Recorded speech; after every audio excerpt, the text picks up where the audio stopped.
एक सामाजिक कार्यकर्ता। साथियों, आज हम हैं फतेहपुर के अटेवा के जिला अध्यक्ष माननीय निधान सिंह जी। अ, अटेवा बहुत चर्चित संगठन है। अपना परिचय अपने द्वारा सर जी दीजिएगा। जी, thank you advocate Ashwini ji. मैं निधान सिंह, जिला अध्यक्ष अटेवा पेंशन बचाओ मंच फतेहपुर, और बहुत बहुत स्वागत है कि आज आप इस पर चर्चा में आपने कर्मचारियों की बात को चुना है, जो कि सरकार की एक रीढ़ होती है। Thank you.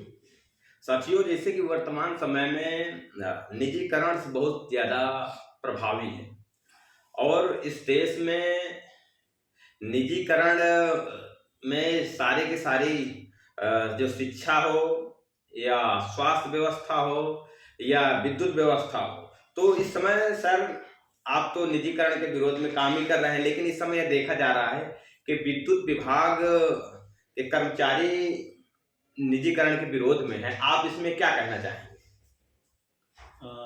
देखिए, निजीकरण जो है किसी भी देश के लिए और समाज के लिए कहीं से भी व्यवहारिक रूप से उचित नहीं है, क्योंकि जो व्यवस्था सरकार की होती है, सार्वजनिक व्यवस्था होती है, वो जनता के हित के लिए, जी, और जो निजी व्यवस्था होती है वह किसी एक व्यक्ति या पूंजीपति के लिए होती है। जी, सरकार, अभी हम देख रहे हैं कि विभिन्न पिछले कुछ वर्षों से विभिन्न विभागों का निजीकरण करने की तैयारी कर रही है।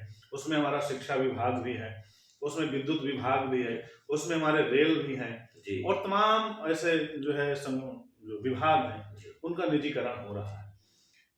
क्या इस निजीकरण से आम जनमानस को फायदा होगा, गरीब आदमी को फायदा होगा, किसान मजदूर को फायदा होगा? अभी जैसे आपने ये बात किया कि विद्युत जी, विभाग जो है उसका निजीकरण होने जा रहा है। जी, ये बात सही है कि हमारा पूर्वांचल और दक्षिणांचल जो विद्युत विद्युत जोन निगम है, है। उनका ये निजीकरण का इस समय बड़ा तेजी से चल रहा है, और जी, कर्मचारियों अधिकारियों के द्वारा विरोध भी बहुत जी, जो है बड़े पैमाने पर किया जा रहा है। और ये विरोध क्यों किया जा रहा है, इस पर हमें चर्चा करनी चाहिए। जी, बिल्कुल। तो बात यह है कि इससे केवल कर्मचारी ही नहीं प्रभावित हो रहा है। कर्मचारी तो है, तो वो तो नौकरी तो करेगा, लेकिन वो विरोध क्यों कर रहा है? विरोध इसलिए कर रहा है, वो समाज का हित देखते हुए विरोध कर रहा है कि जब ये निजी हो जाएंगे संस्थान, जी, तो आने वाले समय में नौकरियां सरकारी नहीं रहेंगी, जी, नौकरियां प्राइवेट हो जाएंगी। जो बच्चे हमारे समाज के पढ़ लिख कर आगे बढ़ रहे हैं, उनका एक सपना होता है जी, कि वो सरकारी नौकरियों में जाएंगे। जब पद नहीं रहेंगे, तो वो इस तरह के निजी लोगों के, ठेकेदारों के चंगुल में फंसेंगे, और जो अच्छी योग्यता का व्यक्ति जो 50,000 रुपए वेतन प्राप्त करने का क्षमता रखता है, उसको मजबूरी में 10,000 रुपए में काम करना पड़ता है। तो ये व्यवस्थाएं कहीं से भी उचित नहीं है। विद्युत अगर निजी हाथों में जाएगी तो महंगी भी होगी, महंगी होगी तो उसमें हमारा गरीब किसान मजदूर, उस पर जो है जी। बहुत ही घातक प्रभाव पड़ेगा। इससे हमारी चीजें महंगी भी होंगी, और ये कहीं से भी उचित नहीं। मैं एक सवाल पूछना चाहूँगा जी, कि जैसे आपने बताया कि निजीकरण से आम जनमानस बहुत प्रभावित होगा, जी, ये बात सही है। लेकिन देखा यह जा रहा है कि निजीकरण जिस प्रकार से इस देश में हो रहा है, तो यदि जिस विभाग में निजीकरण हो रहा है, तो उस विभाग के लोग तो परेशान हो जाते हैं। लेकिन जो आम जनमानस है, जैसे कि छात्र हैं या उनके पेरेंट्स हैं, अभिभावक लोग हैं, अपने बच्चों को पढ़ा लिखा रहे हैं, तो निश्चित तौर पर हम ये समझते हैं कि वो सरकारी शिक्षा पाना चाहते, वो सरकारी मतलब नौकरियां पाना चाहते हैं या सरकारी शिक्षक बनना चाहते हैं। तो मैं ये समझता हूँ कि जो ये आंदोलन है या जो जन विरोध नहीं निजीकरण का दिखता है, जैसे जो विभाग हो रहा है या जो जिस स्तर पर प्रताड़ित हो रहा है निजीकरण से, तो वो तो विरोध करता है। लेकिन इस देश में भी आम जनमानस ज्यादातर राजनीतिकरण होता है, तो राजनीति का विरोध, निजीकरण का विरोध किया जा रहा है। लेकिन जो आम जनमानस है, जैसे किसान अपने एमएसपी को लेकर के धरने में आ जाते हैं, सड़कों में आ जाते हैं, तो क्या अभी तक यह देखा गया कि आम जनमानस इस निजीकरण के विरोध में सड़कों पर आया? इसमें आप क्या कहना चाहेंगे? ये बात सही है आपका, क्योंकि आम जनमानस में एक जो र्यूमर फैलाया जाता है, जी, वो ये फैलाया जाता है कि जब चीज निजी होती है, आज सरकार ही अपने विभागों में अपने कर्मचारियों को निकम्मा घोषित करने में लगी हुई है। ये कहा जा रहा है कि सरकारी स्कूलों में पढ़ाई नहीं हो रही है, ये कहा जा रहा है कि सरकारी संस्थान फेल है।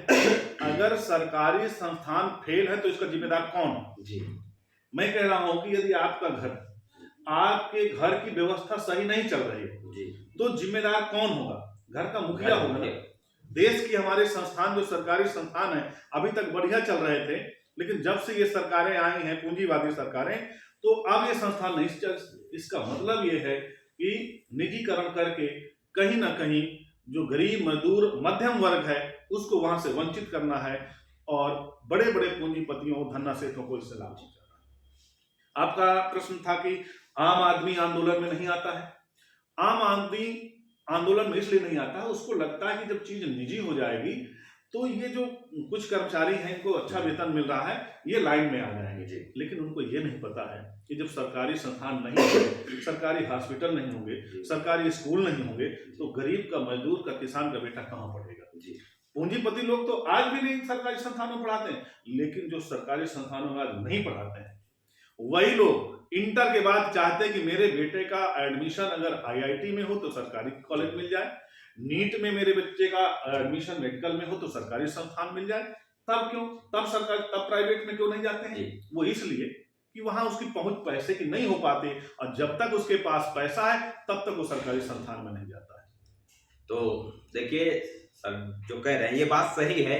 इस देश में ये जो निजीकरण का शिक्षा, हम खास करके अगर शिक्षा में निजीकरण देखें, यह बात बिल्कुल सही है कि जो हमारे देश में एक एकेडमिक एजुकेशन है, ये एकेडमिक एजुकेशन तो हर व्यक्ति निजी विद्यालय में कराना चाह रहा है, लेकिन जैसे हायर एजुकेशन में जाना, अपने बच्चे को भेजना है, या इंजीनियरिंग कॉलेज में हो या मेडिकल कॉलेज में हो, यहाँ तक ये उसको पीएचडी भी कराना होता है, तो वो कभी निजी यूनिवर्सिटी का नहीं ध्यान रखता। या तो अगर विदेश में भेज सकते हैं तो विदेश तो भेज देंगे, लेकिन भारत में यदि अपने बच्चे को पढ़ाना है तो निश्चित तौर पर हायर एजुकेशन में गवर्नमेंट एजुकेशन लेना चाहते हैं। तो ये हमारे लोगों का भी कहीं ना कहीं दोहरा चरित्र है, सरकारी संस्था के लिए और निजी के लिए, क्योंकि ये निश्चित तौर पर हम लोग ये समझते हैं कि हमारा जो देश है कृषि प्रधान देश है, लगभग 70% जो आबादी है उनके पास साधन संसाधन उपलब्ध नहीं है, और जो सरकारी संस्थान होते हैं वह मध्यम और निम्न वर्ग के लोगों को ही लाभ पहुंचाने के लिए।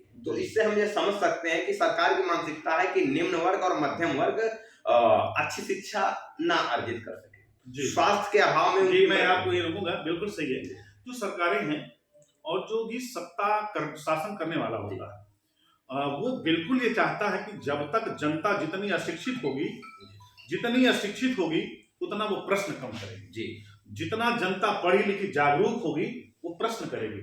आज हम जनता को शिक्षा देने की बात नहीं करते हैं। कोई भी हमारा विधायक, कोई भी सांसद, मंत्री वो शिक्षा की बात नहीं करता, शिक्षा के जो सुदृढ़ीकरण की बात नहीं करता है। वो बात करता है कभी किसी को हम चुनाव में स्कूटी देंगे, कोई कहता है कि किसी को हम जो है सिलाई मशीन देंगे, कोई कहता है हम 5 किलो राशन देंगे। अरे ये क्यों नहीं कहते हो कि हम सबको बराबर शिक्षा देंगे? आज गरीब का बच्चा प्राइमरी में पढ़ रहा है, जिसके पास 2 पैसे हैं वो जो है कॉन्वेंट स्कूल में पढ़ रहा है। क्यों नहीं सबको बराबर शिक्षा दी जा रही? लगाइए सबको 14 वर्ष तक के बच्चों को कॉन्वेंट स्कूल में भी फ्री शिक्षा हो। अभी इनकी रीढ़ टूट जाएगी। ये पूंजीपतियों के विद्यालय हैं, पूंजीपतियों के हॉस्पिटल हैं, इसलिए जो है ये सब चल रहा है। अब क्योंकि यहाँ ये देखा जाता है कि एमबीबीएस डॉक्टर भी एडहॉक में रखे जा रहे हैं, संविदा में रखे। ये बड़ी चिंता का विषय है कि एक चपरासी को तो रखा जा सकता है संविदा में, लेकिन एक डॉक्टर, मतलब आप ये जानते हैं कि इस देश में एमबीबीएस 12वीं के बाद एमबीबीएस का एंट्रेंस एक अपने आप में बहुत मायने रखता है। वो लड़का एमबीबीएस करके संविदा में रहेगा। अच्छा, जब आप संविदा पे उसको रखेंगे, क्या उम्मीद करते हैं आप ऐसे डॉक्टर से? वो निश्चित तौर पर प्राइवेट प्रैक्टिस करेगा, जरूर बिल्कुल करेगा। और क्योंकि उसका भविष्य नहीं फिक्स है अभी। जी, और जब वो प्राइवेट प्रैक्टिस करेगा, क्यों फिर उधर ध्यान देगा कि अपने जिधर पैसे ज्यादा आएंगे जी। और इसीलिए व्यवस्था की गई कि जो उसको उचित अच्छा वेतन मिले। तो जो हमारा अच्छा एजुकेटेड व्यक्ति है, अच्छा ब्रिलियंट व्यक्ति है, उच्च क्वालिटी के लोग हैं, जो चाहे डॉक्टर हो, चाहे एडवोकेट हो, चाहे हमारे शिक्षक हो, प्रोफेसर हो, वो बाहर नहीं जाएंगे। जो ब्रेन ड्रेन की जो हमारी एक समस्या थी कि हमारे जो हायर क्वालिफाइड लोग विदेश चले जाते हैं। वो क्यों जाते हैं? वो पैसे के लिए ही जाते हैं। और जब यहाँ 8,000, 10,000, 15,000 की नौकरी कौन करना चाहेगा? वो केवल और केवल गरीब मजदूरों की मजबूरी का फायदा उठाया जाएगा कि जब नौकरी कहीं हो गए नहीं करेगी तो मजबूरी में इतने में करेंगे, और पूंजीपति और भी बड़ा धन्ना सेठ बनता जाएगा। लेकिन जो ये देश में यह भी देखा जा रहा है कि निजीकरण से सभी लोग परेशान हैं, और खास करके जो एक पेंशन है, लेकिन इस जिले में, ये इस देश में सबसे जो बेहतर संगठन है पेंशन और निजीकरण की लड़ाई लड़ने वाला, वो अटेवा है। लेकिन धन्यवाद। हाँ, क्योंकि मैंने ये देखा कि क्या ये दूसरे जो कर्मचारी हैं, दूसरे विभाग के कर्मचारी, क्या उनको पेंशन नहीं चाहिए?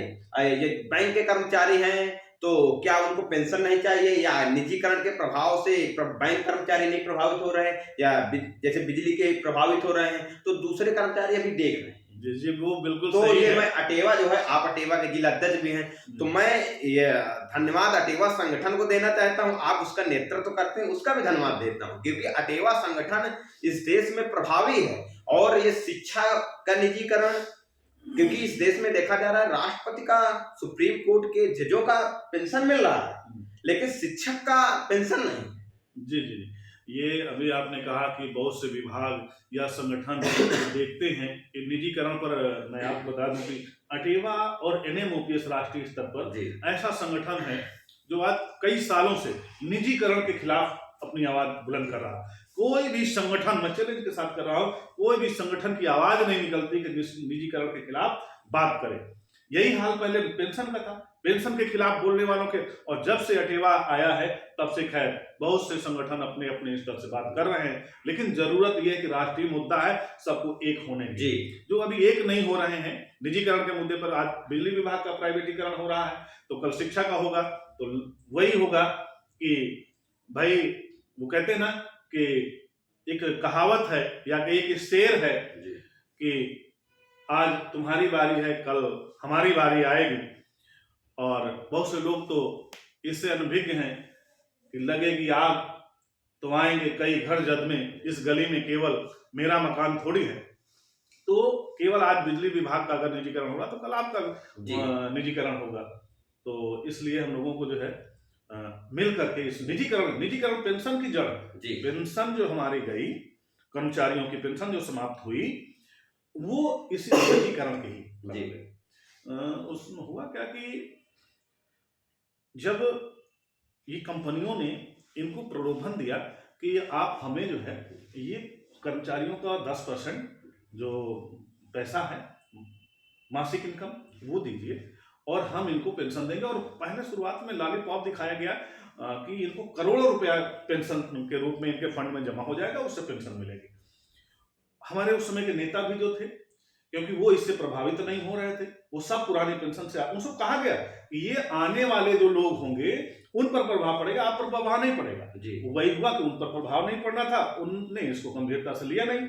और जो हम लोग जब बाद में आए तो वो आया, आज जो लोग रिटायर्ड हो रहे हैं, किसी को 1200 रुपया, किसी को 1500 रुपया, आज तक 5000, तो भी मैं समझ रहा हूँ कोई ऐसा नहीं केस आया जिसको 5000 रुपया पेंशन मिल रही हो। तो ये स्थिति है। और निजीकरण भी ये स्थिति है कि जब विद्यालय नहीं रहेंगे आज ये, तो कहाँ हमारा गरीब किसान मजदूर का बेटा कहाँ पढ़ेगा और अशिक्षित रह जाएगा। और यही प्लानिंग्स है, क्योंकि कुछ संगठनों का ऐसा उद्देश्य होता है कि जितना ज्यादा गरीबी, भुखमरी और अशिक्षा होगी उतने ये भेड़ चाल में चलने के लिए मजबूर होंगे। मैं एक और सवाल करना चाहूंगा कि जो निजीकरण का मुद्दा अटेवा का है, और अटेवा में ज्यादा शिक्षक है, सभी संगठनों का, सभी संगठन है जो मैं रोकना चाहूंगा, वहाँ शिक्षकों की संख्या ज्यादा, शिक्षक वास्तव में ज्यादा संख्या में है, इसलिए वो दिखते हैं। आज हमारे साथ लेखपाल संघ भी हमारे साथ चल रहा है, पंचायती राज विभाग, संघ भले ना आए, संघ भले ना आए, क्योंकि संघ के जो नेता हैं उनको अपनी अपनी वर्चस्व की लड़ाई लड़ रहे हैं, जबकि कर्मचारी उनका ये चाहता कि हमारी पेंशन की लड़ाई एकजुट होकर लड़ा जाए, और वो लोग अपने संगठनों की बेड़ियों को तोड़कर लड़ रहे हैं। उसके बावजूद बहुत से संगठन अपने उन कर्मचारियों पर पाबंदी लगा रहे हैं, क्यों चले गए दूसरे संगठन, और न स्वयं लड़ पा रहे हैं, न लड़ रहे हैं, और दूसरे संगठन में जाने पर जो है इस पर ऐतराज भी और विरोध दर्ज करा रहे हैं अपने कर्मचारियों के खिलाफ, कार्रवाइयां कर तो रहे हैं। वो कहीं न कहीं अपने संगठन की महत्वाकांक्षा को ध्यान में रखते हाँ, हुए जरूर कह सकते हैं इस बात को। और अगर हम निजीकरण, क्योंकि सबसे बड़ा मुद्दा निजीकरण है, तो मैं ये देखता हूँ कि निजीकरण की जैसी बात होती है, तो किसी भी विभाग का सरकारी कर्मचारी को, तो क्या वह निजीकरण के विरोध में अपने दैनिक जीवन में कुछ काम करता है? क्योंकि जैसे शिक्षक हैं, उनको अपने बच्चों को सरकारी शिक्षा बहुत अच्छा संस्थानों सवाल में है। क्योंकि कि अगर हम जिसका विरोध कर रहे हैं, अगर हम विरोध कर रहे हैं तो उसका अनुपालन हमें करना चाहिए। ये बात सही तो है। ये इस देश में, क्योंकि खासकर ये शिक्षकों अगर कोई भी शिक्षक वर्तमान समय में है तो उसने एम बनाया था शिक्षक बनने का, और यदि अपने बच्चे को भी वो पढ़ा रहा है, तो अगर वो शिक्षक बनाना चाह रहा है और वो चाहता है कि मेरा बच्चा सरकारी शिक्षक बने, तो ये सर आप बताइए कि अगर वो सरकारी शिक्षक हम बनाना चाहते हैं और हम निजी विद्यालय में पढ़ा रहे हैं, सरकार की मानसिकता भी है कि निजी संस्थानों को संचालन रहे और निजी बंद कर दिए जाए, तो हम कैसे कामयाब होंगे कि हमारा बच्चा सरकारी शिक्षक बने? क्योंकि हम अपना, हमारी जो एक्यूरेंसी है गवर्नमेंट का, हम अपना बच्चा नहीं भेज रहे हैं, प्राइवेट तो जो पूंजीपति लोग तो भेज ही नहीं रहे, तो इसमें सरकारी शिक्षकों की क्या भूमिका रहनी चाहिए? देखिए, प्रश्न आपका बहुत ही तीखा प्रश्न है, क्योंकि मैं भी शिक्षक हूँ और मेरे भी बच्चे पढ़ रहे हैं। मेरा एक बच्चा नवोदय विद्यालय में है और इसके पहले केंद्रीय विद्यालय में भी था। दूसरा बच्चा जो है सेंट मैरी विद्यालय में।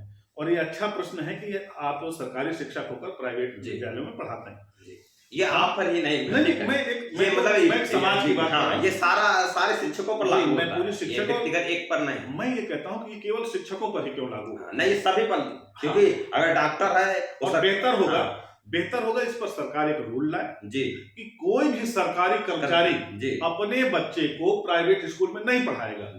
जब हमारा शीर्ष लीडर्स, वो शीर्ष अधिकारी, SP, DM, SDM, SDI, BSA, DIIs, इनके बच्चे विद्यालयों में पढ़ेंगे तो वो विद्यालयों की हालत, बिल्कुल ये बात, विद्यालयों की देखरेख सही होगी, तो वहां सरकारी संस्थान सही होंगे।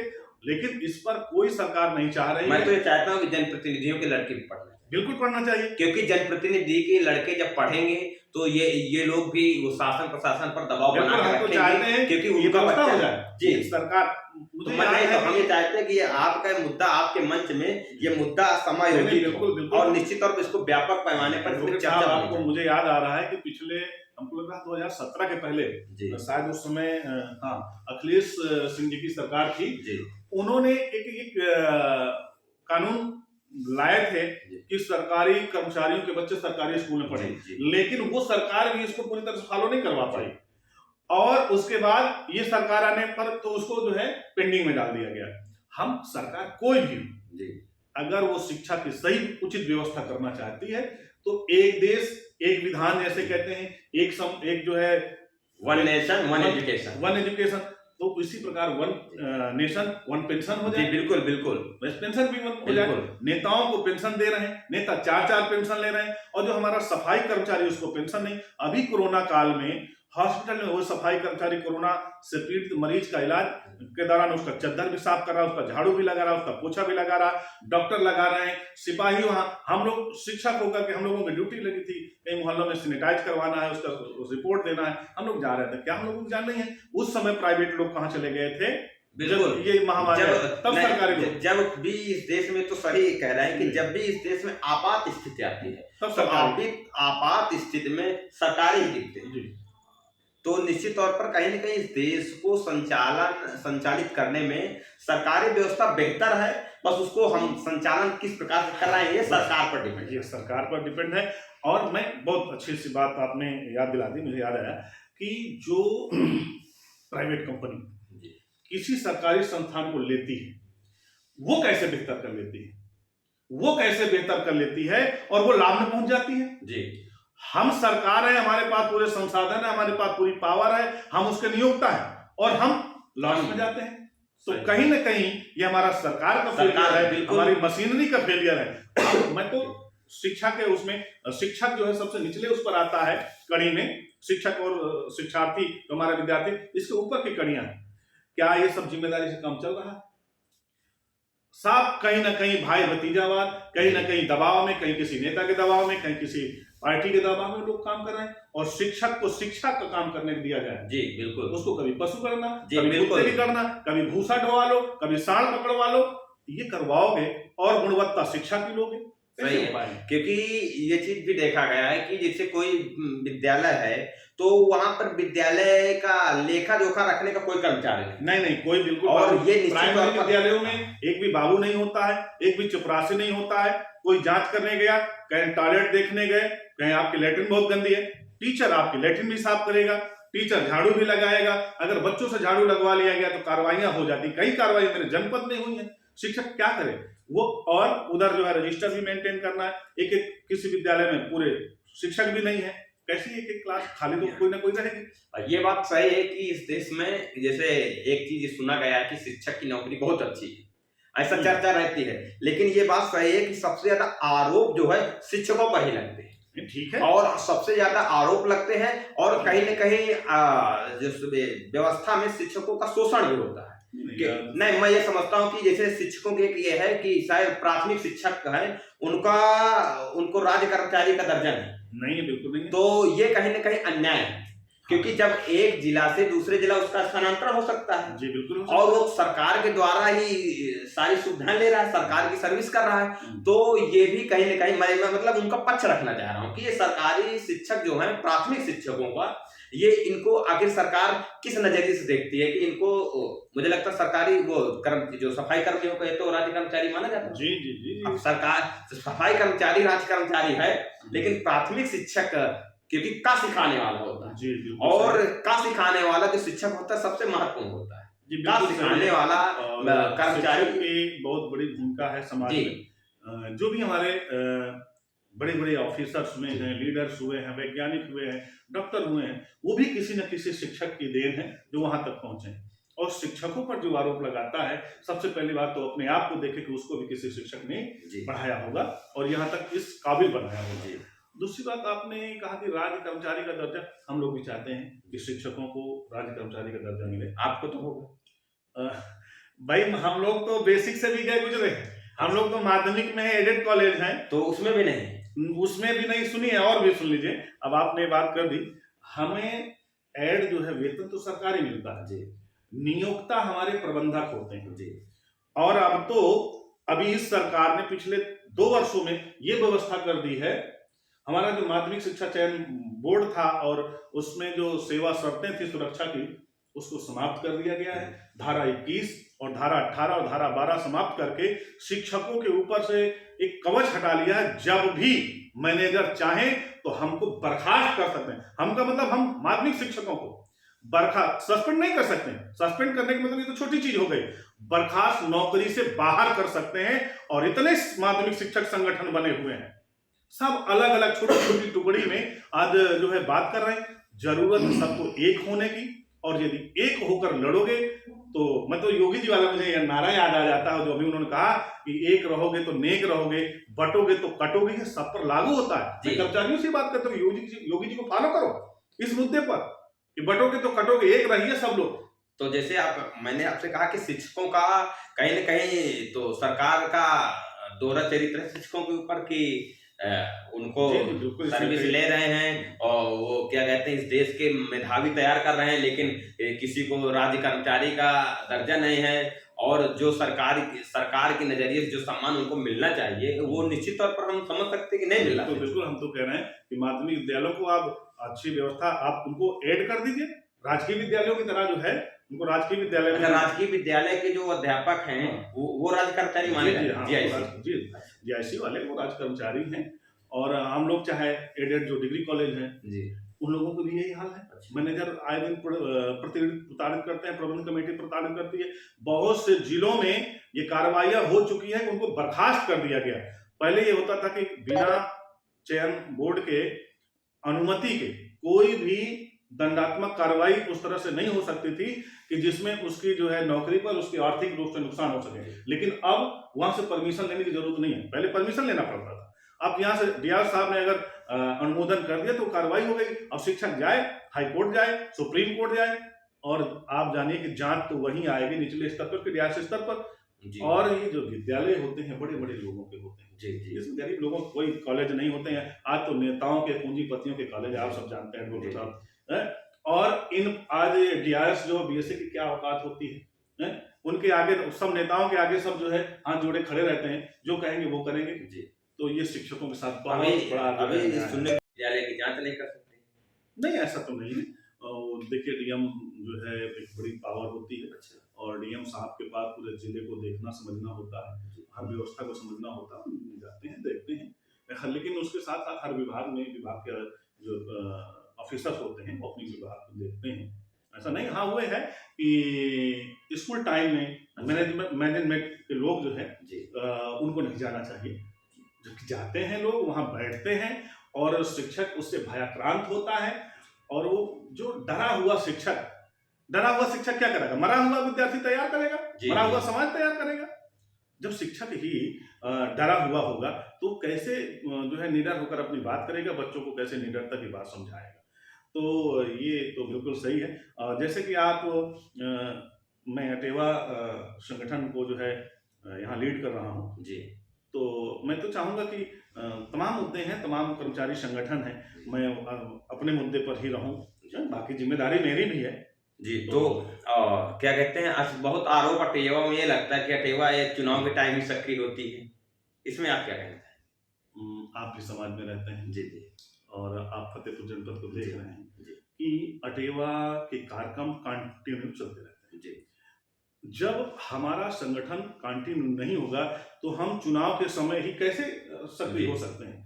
और हम किसी को, कोई फंडिंग तो हमारे पास नहीं है, जी किसी को, हमारे कर्मचारी तो हमारे नहीं कि हमने वेतन तो रख रखा है।